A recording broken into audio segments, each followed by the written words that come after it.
Two. Two. Two. Oh, that would be great.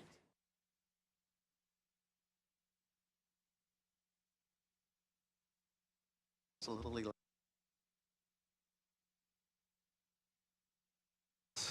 I thought there was, there's quite a bit on there. I was like, there's.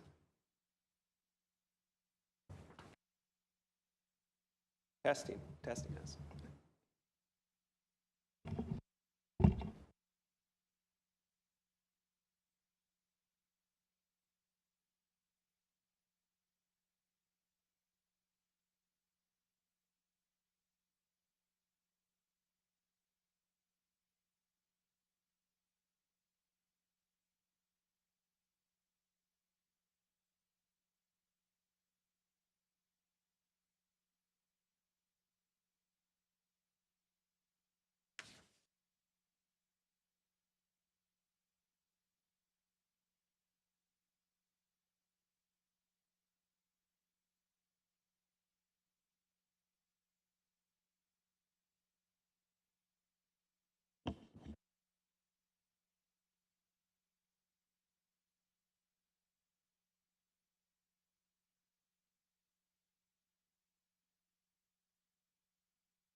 Okay, it's 4:30, so I'll call the meeting to order. Mark, do we have other commissioners online? Should be two, I believe, but I thought Mr. Baker was going to be here today. Commissioner Baker, are you online? Matt is online. Okay, I think we'll give it a couple minutes here and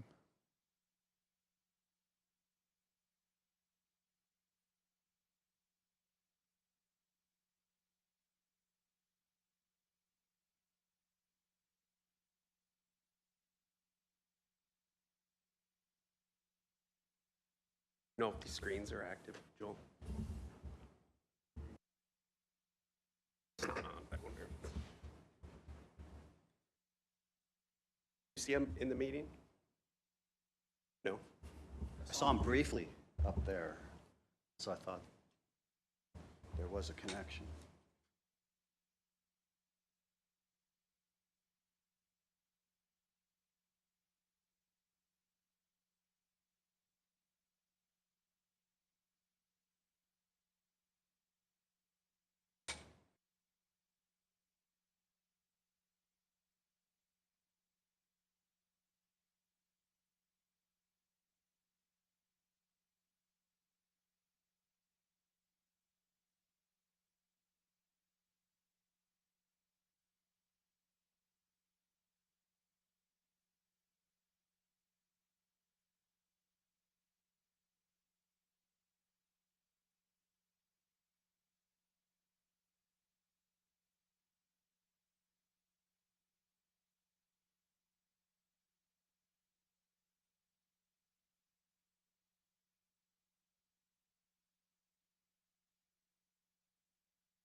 Okay, we've given it 5 minutes, so in the interest of time, I believe we have a quorum.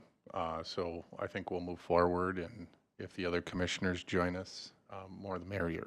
So, Moorhead Public Service Commission welcomes and encourages customer input on issues listed on the agenda or of general water electric utility interest, time and commission permitting.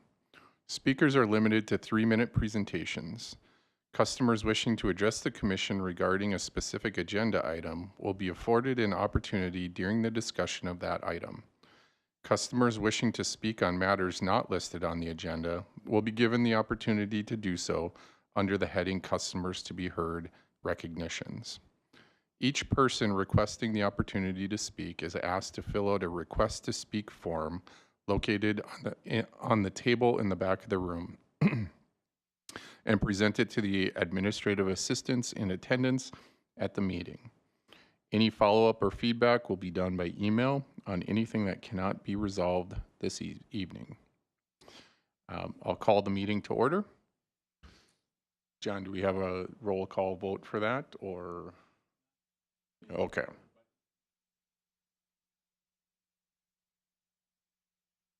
Thank you. We do have one commissioner online. Commissioner Matt Lyseth will be participating in this meeting via interactive television from the address at 428 5th Avenue Northwest, 281 Aberdeen, South Dakota, 57401, which location is open and accessible to the public during the meeting. All right, we'll move to agenda item number 2, approval of the agenda. Can I get a motion? So moved.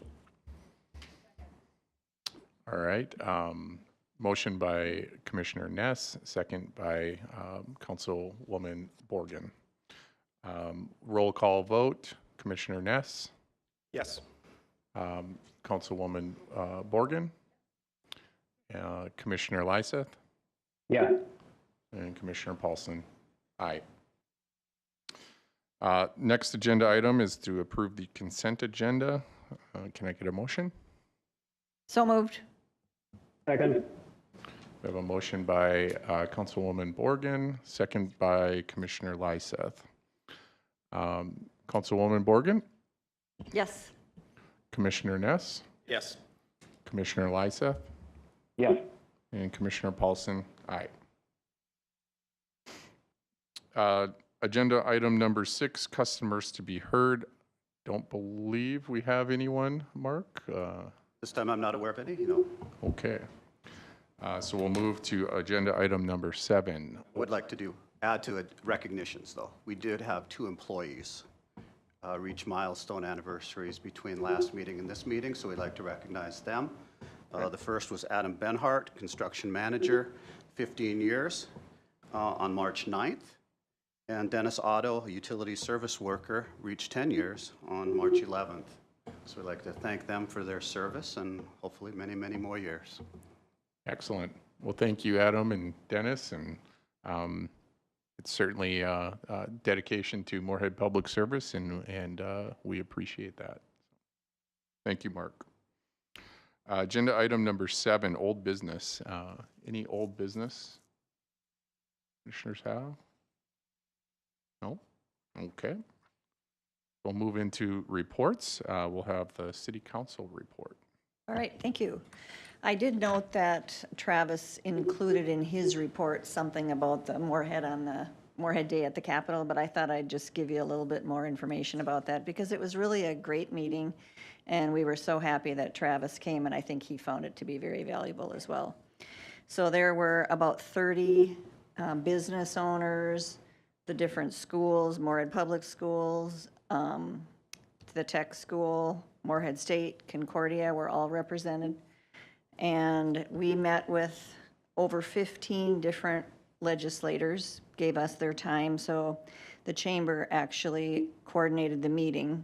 So we had a meeting room and these 15 or so legislators came in and talked with us about how things were going in the legislature. We talked to them about our key priorities, and it was really a very fruitful meeting. The governor also met with us. So I think it's really important that we continue to do this Moorhead Day at the Capitol. And I think Travis is interested in coming again the next year.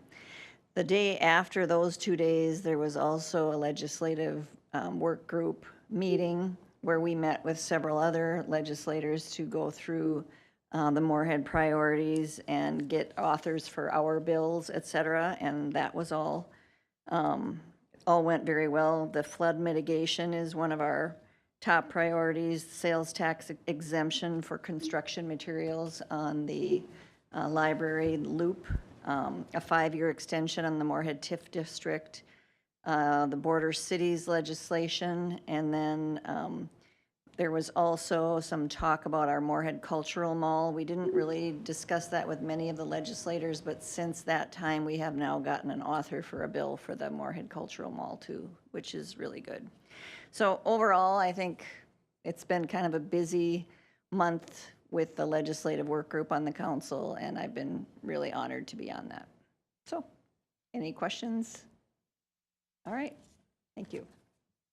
Great, thank you. Sounds like a lot of discussions taking place, a lot of activity, of course, happening in Moorhead, so it's great to see. We'll move to 8B, Public Service Commission. Anyone on the commission have any updates, any meetings? Doesn't sound like it, so we'll move to the general manager's report. Perfect, thank you. Well, as you can see at the packet, general manager report, I think, was accumulated over time because Travis knew he'd be out, so they'd be passed down to me. No, there's 6 items on there that we can go over. One of them, Councilperson Borgen referred to. But the first item on the GM report is an update on MPS's multi-site spill prevention, control, and countermeasure plans. And Taylor Holt has been working on this project, and he'll give us a little overview of what this entails and what the end results were. Taylor, go ahead. Good evening, Commissioners. Taylor Holt, Project Engineer. This plan and report is essential to the operations of Moorhead Public Service to prevent oil from getting into both the river and essentially the storm systems themselves. We worked with Houston Engineering, who we've worked with in the past. They've got some models set up for all of our facilities. One of these models had to be drastically updated due to a major construction project last year. But essentially, they model and simulate 10,000 different spill scenarios and provide us with a report and feedback on what percentage of those spill scenarios have the capabilities of having any oil leak into the stormwater system and how much oil. Like, for example, one of the simulations at our Brookdale substation actually has nothing to do with anything inside the sub. The only scenario that would ever reach the stormwater, which is right next to the river, would be if we had some employees hauling oil, and from the point of the entrance where they drive in, if they were to spill on that driveway, there's a significant likelihood of a certain amount of oil going down the slope driveway into the valley gutters and into a storm drain entry point. But the results of the study are that we're in really good shape. Over the years, we've taken steps to mitigate any sort of spills from contaminating more or any of the area outside of the potential spill area. And we're good for the next 5 years, and we'll review it annually for any minor tweaks and adjustments that we make throughout this construction season. But at this point, are there any questions from any of the commissioners? Yes. Yes, go ahead. I have a question. So when you do I think it's a great thing that you're doing every 5 years, but when you do the report, what is the #1 risk factor? Does it come out with that? What is the biggest risk that we would have to have oil get into our water supply? Well, the oil that we use is mineral oil first and foremost. It's not petroleum oil. But it's really isolated to the equipment and where we have oil stored. We're looking specifically at transformers, and then any sort of storage areas that we might hold old equipment that's awaiting sale or pickup for shipment and disposal. As far as like risk factors, it probably has more to do with transporting oil for whatever purpose and spilling on the roadway, more so than anything that is in its permanent location. But some of the other examples would be a complete puncture of a transformer or blowing up and then spilling thousands of gallons of oil out. But we have concrete containment foundations to contain that oil spill. And there's calculation because water is going to build up through rainstorms. The plan spells out how to handle that, how to dispose of water, and who we need to contact in order to do that to make sure that there's enough volume in those containment units. Does that sort of answer your question? It does, thank you. Thank you. Any other questions? I'm just curious, how much oil is there? Like you mentioned the Brookdale location, and then you kind of alluded to 1,000 gallons. I was just using that as an example. Each transformer, based on size, has a different amount, but each of the containment units are designed for that amount with an extra buffer zone for any water that may be settled or setting in the bottom of it. I don't have that number off the top of my head, but I can follow up if. No, that's fine. How often is it changed out? The oil? Yeah. Very rarely, but we do annual oil tests on our major oil or transformers, and we're looking for gases that would give us a sign of some deterioration of the material inside the transformer that may require maintenance or be pointing to an end-of-life scenario. Thank you. All right. Thank you. Thank you. Thank you, Taylor. The second item within the general manager report is the 2025 flood outlook that was provided as of January, the end of January, which indicated that the risk for flooding in the Moorhead metro area will be relatively low for 2025. Again, that's contingent upon what may have occurred in February and March. February remained relatively dry, so I have a feeling the flood projection will still be low. And again, in March, we missed the storm that was projected last week. That was projected to be 4 to 8 inches, and we just received a tray, so that wasn't that significant. It does have some impact on our water. We'd like to have more water out in the system, the ground to be a little more saturated because we are relatively dry right now. So we will have that as a concern going forward. There's additional information provided within the packet if you want to look more at the National Weather Service projections and some other things that they put out regarding the Red River and the basins, Devil's Lake, et cetera. The third item on the general manager report is tariff impacts. There's been quite a bit of discussion over the last few weeks with tariffs being bandied about in the political environment as to what impact that may have on MPS. We've actually received a handful of inquiries from customers too, concerned because they've seen news reports about electric possibly being subject to tariffs bought from Canada and other items. So MPS is aware that this is in the environment and in play. Each of the different departments, the divisions, has taken a look at things they have in the current outlook in the calendar within the next year or two to see what potential impact we could have. The short of it is right now we're looking pretty good. Most of the items that we do need for this upcoming season have already been purchased. Some of the minor items that we might need to purchase in terms of some of the electrical wiring and things like that, which requires precious metals that may be subject to tax. We may have some minor cost increases that we'll have to incorporate.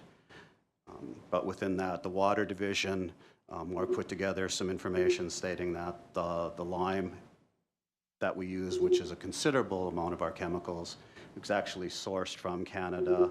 We do have contingency if tariffs come in place to actually receive it from Wisconsin, which would then skirt the tariffs potentially. The drawback to that, according to the viability of the materials, is it's not as efficient, but it's tolerable. We can make it work. I think we had to use it at one time in the past, if I'm not mistaken. So that is an impact. It could be impacted in the future. Water distribution side, again, Jake will be coming up later in the meeting to talk about the plans for this year, the materials that we were purchasing. Most of that has already taken place. We may see some minor cost increases in the future, later in this year if we need some additional supplies beyond our original estimations. And then again, we'll plan accordingly for the 26 and beyond budgets. IT, we do have a major AMI project underway right now. Fortunately, we have purchased the majority of the materials already, so it hasn't been fully rolled out, but we do have a lot of it in storage or on the way from the suppliers and has been already purchased, so that should not be subject to any increases due to any tariffs. On the other side of that, though, we do rely a lot on computing technology and have to update our software and our hardware, et cetera, and most of those components do come from areas that are currently being targeted for tariffs. So at this time, we're looking good, but we again are aware and will continue to monitor it ongoing and then again address it as needed when we do the budgeting in the fall of 2025 for 2026 and beyond. So we are aware of it, we are monitoring it, but at this time, very little to no impact is foreseen. And on the purchase power side as well, our energy providers have indicated that the likelihood of us being impacted as well as they is very, very minimal, maybe 1% to 3% if they have to buy something on the market at points when the energy that is needed isn't sufficiently available, they may have to buy off the market. But again, the majority of the places they buy from are not subject to Canadian power. It's usually generated within the United States. So that is a positive if our customers were concerned that we might see price increases.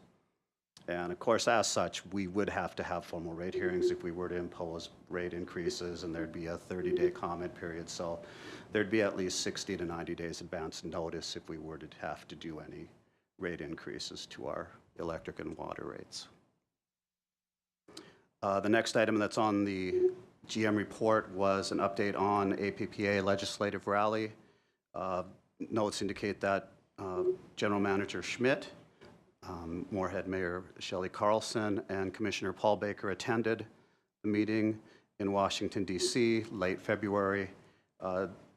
Just getting feedback from Travis, there's a lot of meetings, a lot of information to be heard as with most of those rallies. There's sometimes not enough time in a lot of places you want to be, but it sounded like he felt it was well worth the while to go and attend and just see what's going on at the national level. The next item on the agenda, or in the GM report, was alluded to earlier by Council Member Borgen, the late state legislative update where Travis and Councilperson Borgen and Mayor Carlson did attend an event down in the cities to talk about needs that might be affecting Moorhead in the future.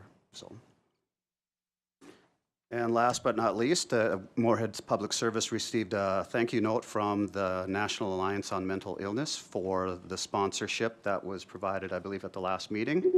And this again will be an event to be held on April 26th at the Viking Ship Park in Moorhead. And that is the GM report for today. Okay, thank you, Mark. I'll look for a motion to accept the general manager's report. So moved. Question, if I can ask? Yes. Just prior. Yes. When we discuss flooding levels, at what point does the level of the Red River affect our ability where we maybe draw less from it, maybe we draw more? I'll let Mark come up and talk about that in particular because, again, he monitors the quality of the water, the flows, and we do have, again, a second source that we can turn to if necessary, but I'll let Mark kind of address what Moorhead Public Service traditionally does in regards to flooding. Sounds good. Thank you, Mark. Mark Pritchard, Water Plant Manager. In regards to what source we draw from in any given flood scenario, it kind of depends on what the river brings our way. Typically, the level is less of a concern now that we have the new river pump station that was activated and put online in 2013. That means that we don't have to as drastically change based on river level, which is nice. We used to have to really adjust based off of river levels because it would physically flood the wet wells too high in our old pump station. So the river level has less effect on us. It mainly is dictated by what chemistry-wise is coming in with the river. If there is high amounts of turbidity, high amounts of hardness, high amounts of sulfates, things like that are what we monitor very closely. And in years past, we have blended more groundwater from the Buffalo Aquifer to essentially use dilution as the solution, if that makes sense. But after we implemented our new GAC filter media in 2020, that has allowed us to maximize our river use again. So we really try to push as much as we can, but we do monitor very closely that chemistry. What in like a drought year? Is it similar? It's just less of an effect? In a drought year, good question. Going back to 2021 as the primary example, the tributaries that feed into the Red that meet in the city of Wahpeton and Breckenridge, the Otter Tail River system is what primarily continues flowing in those scenarios, even at low flows. That also means that Lake Traverse to the south of Wahpeton typically stops. That water is typically very hard. And the Otter Tail River is what the operators call the good stuff. So yes, there's smaller amounts flowing by, but it is, comparatively speaking, very high quality water. We did last time we needed to blend significant amounts in 2021. We did get to a 50-50 blend of surface water and groundwater, not because the quality wasn't there, it's just because the volume wasn't filling up our wet well fast enough to actually pump it to the facility. So that's where the Buffalo Aquifer really shines as a linchpin in our strategy for resilient water supply. Thank you. All right, any additional questions? I think we have a motion from Councilwoman Borgen. Do I have a second? Second. Second from Commissioner Ness. Roll call vote. Councilwoman Borgen, Yes. Commissioner Lyseth, Aye. Commissioner Ness, Aye. Commissioner Paulson. Aye. We'll move on to 8D, accept report on MPS Advanced Metering Infrastructure Project. So at this time, I'll have Jake come up to discuss that. He's kind of one of our co-leads on this project, Jake Long, Water Distribution Manager. So I'll let him provide his update. Thank you, Mark. It's been a couple meetings since we've had an update on the AMI project. Again, for you commissioners that aren't aware, we're in the process of upgrading our existing meter system from automated reading to advanced metering infrastructure, or AMI. Currently, we're in the early deployment phase of installing electric and water meters in our system acceptance test area. And really what the system acceptance test area is, it's a test of the process and the equipment, the software, and all the applicable contract equipment and supplies to demonstrate and determine whether the systems meets our scope of work that was set forth in our functional and performance requirements that was set forth in the contract. So really it's testing out to make sure what we purchased is what we called for in our requirements, and making sure before we deploy the entire system. So and kind of the second piece of this report is really to lay out kind of what our communication plan is to our customers as we start this deployment, as well as the important assistance that will be required by our customers, for example, scheduling meter replacement appointments. Because we are replacing both water and electric meters, this process is a little bit more complex than it is if you're just replacing a water system only or an electric meter system only. Again, there are two different installation contractors for the electric and water. And again, there's water meters are all located inside, which require us to get inside all the homes to replace. Most of the electric meters are located on the outside of the building, but there are some electric meters inside as well, which will require appointments. So it takes a lot of coordinating. So staff has been working on kind of a series of communication to inform customers throughout this AMI project. And kind of to kick us off here, customers can expect to receive at least 3 letters by the time both the electric and water meters are replaced. It's also important to note that due to this project extending over several months, MPS plans to phase the communication through town as the project progresses.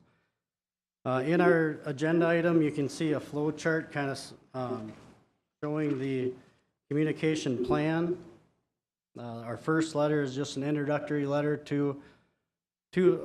with general information regarding the AMI project and what customers can expect as the project begins. The second letter is to notify customers that electric meter installations will begin in their area, plus additional information on what to expect during both the electric meter replacement and water meter replacement. It also has some information which is important for customers, how to identify MPS-approved contractors. And another important piece of this second letter is to keep an eye out for the notice to schedule water meter replacement appointment. So those two letters come from MPS. The third letter will come from our water installation contractor, and that's the notice to schedule water meter replacement appointment. That letter will have information on how to schedule the meter replacement appointment, either online or a phone number. And again, this is really important to note that the customer assistance in scheduling meter appointments in a timely fashion is critical for our future utility operations and ensuring the project is completed efficiently and cost effectively. So customers that fail to schedule that appointment after the first notice will continue to receive 2 additional mailed letters from our contractor, as well as a door hanger placed by MPS staff to those homes. And inside these notifications or the notice schedule, there is some stern and direct language just to get people to know that it's important to schedule appointments. Just want you guys to know that. Approximately 10 days following the final notice letter, customers that have continued to not allow access to the meter or schedule an appointment may be subject to suspension of service per our MPS water service rules and regulations. So, yeah, again, it's important that our customers schedule appointments, because after the final notice, these replacements are given back to us as a utility from the installation contractor, and we're going to be in charge of tracking down and getting into these homes. So just during our discussions through this process with our water installation contractor there, you do need to be stern and direct with kind of our customers on scheduling, because it's important, because if you're not, we could get a lot of appointments back, which could really affect our future operations. So I think with that, I will open it up to any questions. Any questions for Jake? Just have a 2-part question. Yep. What is the target date to start this project? And then when would be a theoretical end date to it, when you would, in a average case scenario, be completed with it? Yep, so we are currently deploying in the SAT area, or the System Acceptance Test, and that area is kind of located basically from 1st Avenue North down to 12th Avenue South, from 20th Street all the way across to 11th Street. So kind of that older part of, or the first part of South Moorhead into that MSUM area. Gives us a really good idea of what our system will, or it's a good spot for the System Acceptance Test area. I believe the electric meters, they think they can, once full deployment starts, they can get that done about a year, or a little over a year, and then the water was about 60 weeks as well, right? 52 to about 54 weeks. So again, that's if everything all goes well, and so a little over a year for the whole deployment. And that's for the test part of it? Nope, Or that's for full deployment. Everything, okay, gotcha. System acceptance test area, there's not really a time on that. It's just once it meets all of our requirements and our checklist in our contract.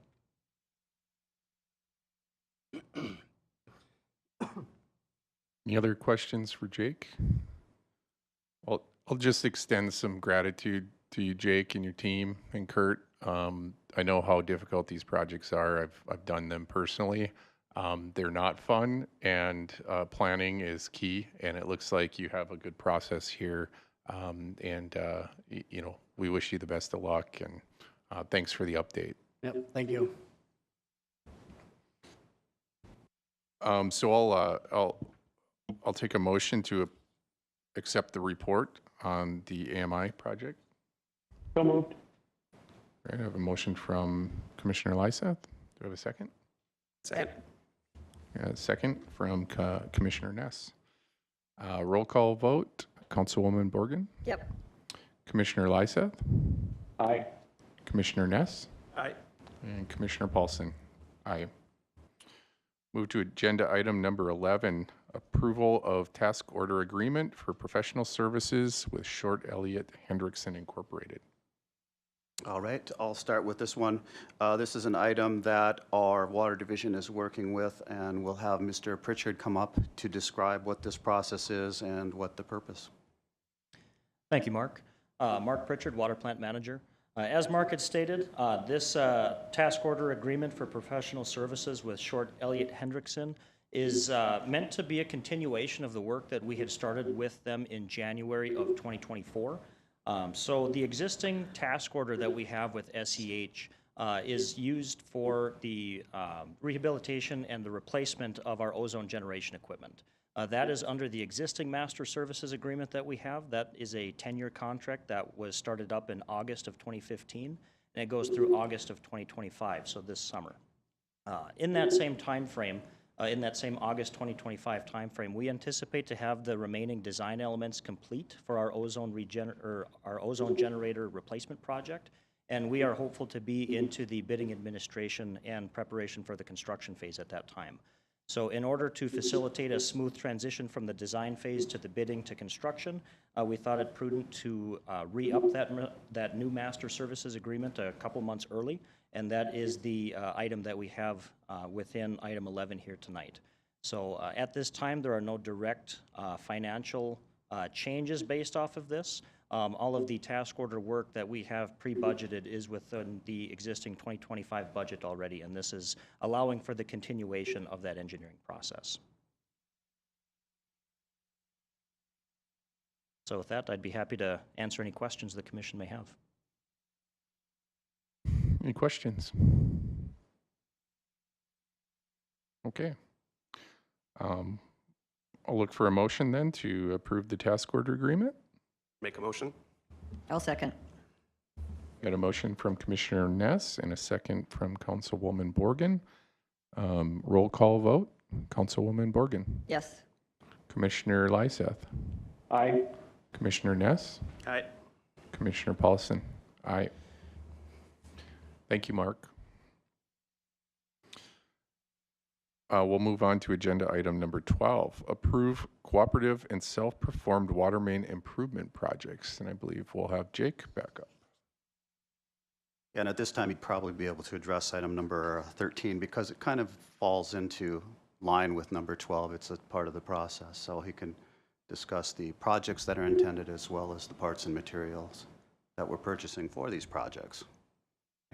Great. Thank you, Mark. Yes, as mentioned, this is the item to approve our 2025 cooperative projects for water main improvements with the City of Moorhead street and underground utility improvements, as well as Moorhead Public Service self-performed water main improvement projects. Just to give kind of a little background, MPS' current strategic goal is to replace approximately 1.25 miles of cast iron annually. And to accomplish this goal, it's important for MPS to complete water main replacement projects both through the bidded project or the combination of cooperative projects and self-performed projects.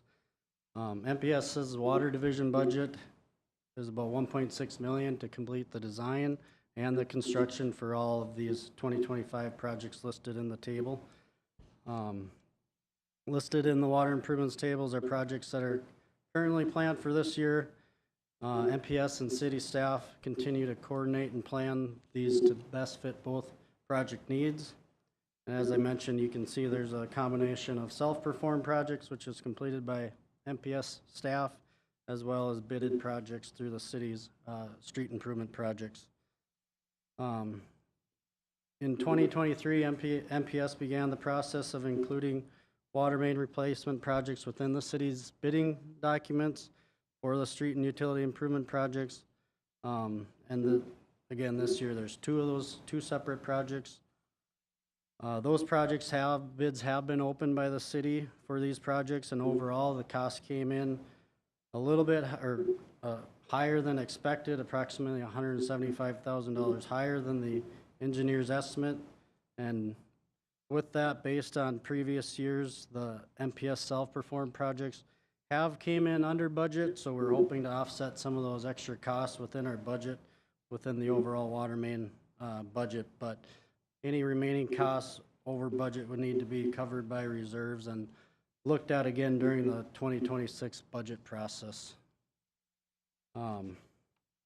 Is there anything to add on that, Mark? Or? No, you covered it exactly. That's what we would do, is we would address any shortfalls that might be necessary, cover them this year with reserves, and then adjust reserves and rates next year to recapture and recoup and make sure we maintain our adequate reserve requirements. Yep.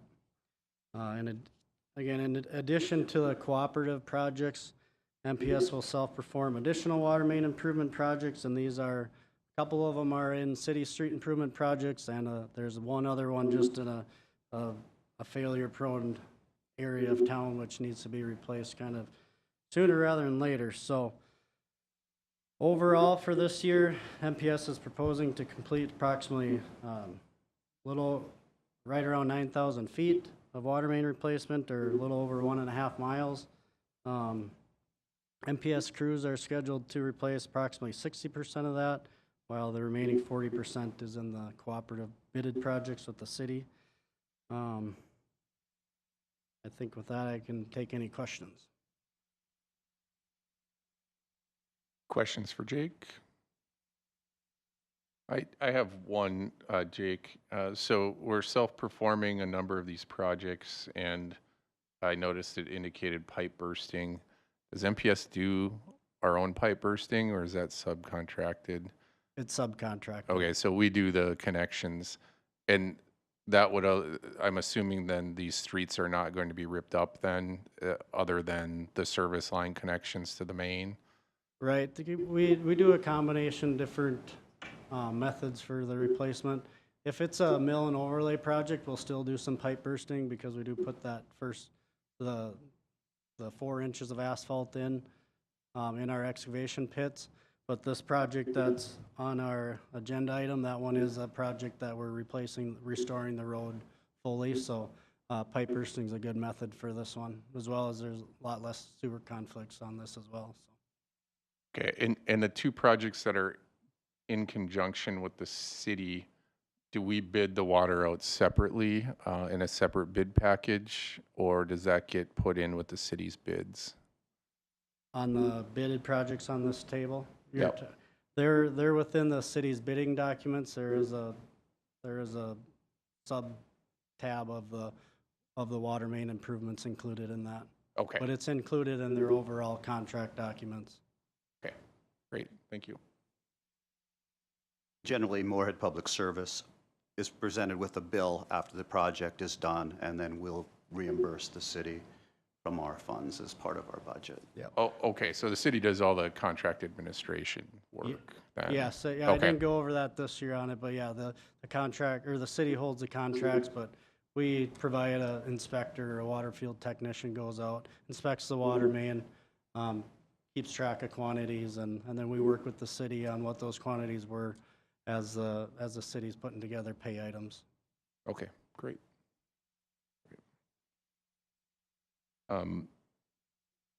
Mark, maybe we could do a motion for both agenda item 12 and 13, or Jake, do you have more to share for item 13? 13 is just an annual item to go out for bids for our annual inventory, as well as the materials needed for our self-performed projects. So they came back in kind of what we were expected, actually a little bit better.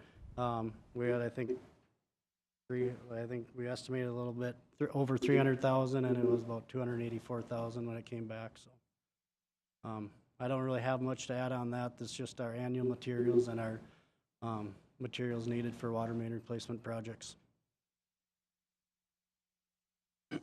Any additional questions on the bids for the distribution pipe and fittings? And John, can we take that as one motion for both agenda items? Okay. I'll be looking for a motion to approve the cooperative and self-performed water main improvement projects, as well as award the bid for the 2025 water distribution pipe and fittings. So moved. I'll second it. All right, we have a motion from Commissioner Lyseth, a second from Councilwoman Borgen. Roll call vote, Councilwoman Borgen. Yes. Commissioner Lyseth. Aye. Commissioner Ness. Aye. Commissioner Paulson. Aye. We'll move to agenda item number 14, the approval of sponsorship request from the Moorhead Legacy Education Foundation for Moorhead Public Service Scholarship. Right, I'll get this one started. Travis received a request from the Moorhead Legacy Education Foundation to potentially set up a scholarship in the name of Moorhead Public Service. And at this time, it's just being presented to the commission. We didn't have a specific amount in mind, so it would begin part of the discussion as to if you feel it is A, worthy, and then B, what amount would be appropriate to set up the scholarship in Moorhead Public Service's name. The request did come from Commissioner Lyseth, a relative, so I'm not sure if that would require, obviously the voting, he'd have to abstain from that, but I believe in talking with Mr. Bolger, he could be involved in discussion if necessary. So at this point, I'll just turn it over to you, and then you can look for discussion. At this point, we don't have a specific dollar amount we'd like to recommend. There is a note that Moorhead Public Service and MRES will both jointly contribute to this, so the Bright Energy Services program through MRES will match whatever funds up to, I think, $4,100 or $2,500. Correct. Yes.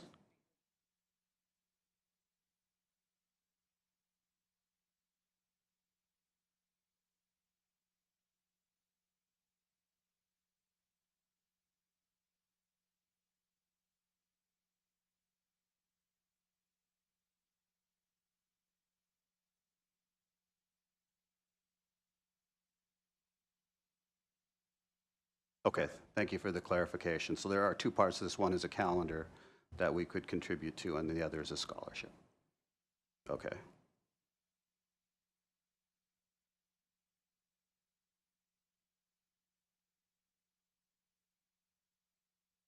So as Sue indicated, the calendar portion has been approved because it doesn't require going through the commission for approval. So it's more of our standard marketing. So that portion has been approved. So I guess this would be just to approve the actual sponsorship of the scholarship. Just to understand, the first one was 2,500. Is that, so that was kind of split? It says 5, but MPS's responsibility of that was 2,500? Okay.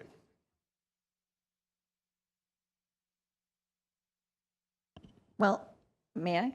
Yes, please. So my understanding in reading the report or the request is that we have a budget of 50,000. Last year, we only spent about 17,000. So we clearly have the funds to do something like this. That is correct. The difficult portion is to make sure that it meets the public use needs. And so, again, if it's for a specific, a group that only targets a portion of the population, it makes it harder to grant that. Whereas this one would be, you know, open to anybody within the city of Moorhead, students or families. Right. So they'd have benefits. So therefore, I think legal counsel determined that this would be an appropriate item to sponsor. Well, I would make a motion that we do this. I think it's really important that we support Moorhead High School students. So I would suggest that we do a $2,500 scholarship. Okay. So I'm making that motion. All right.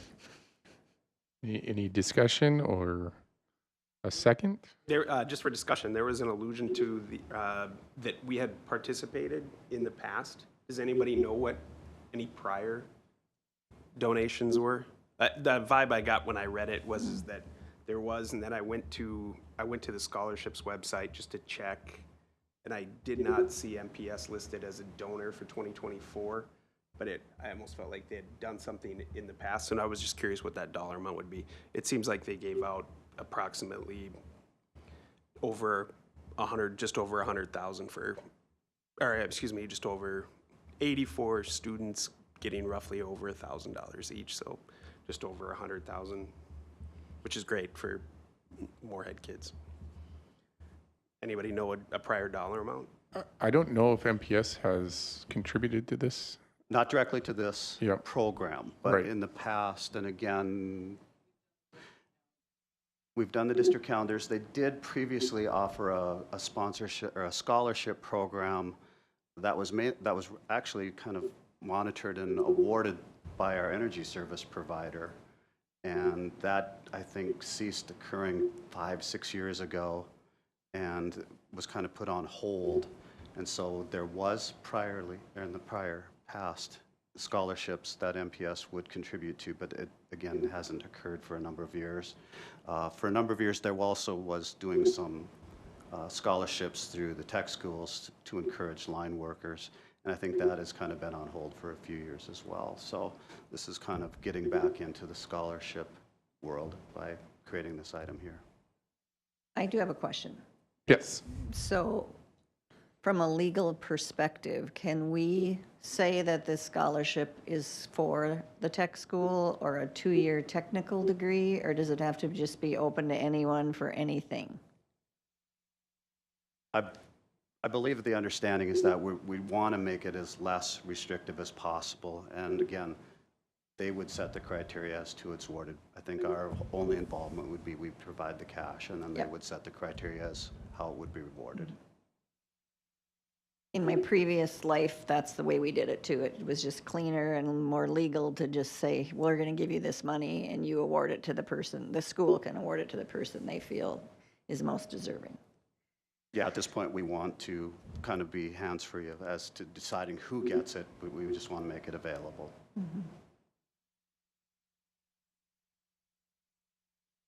Okay, any additional questions?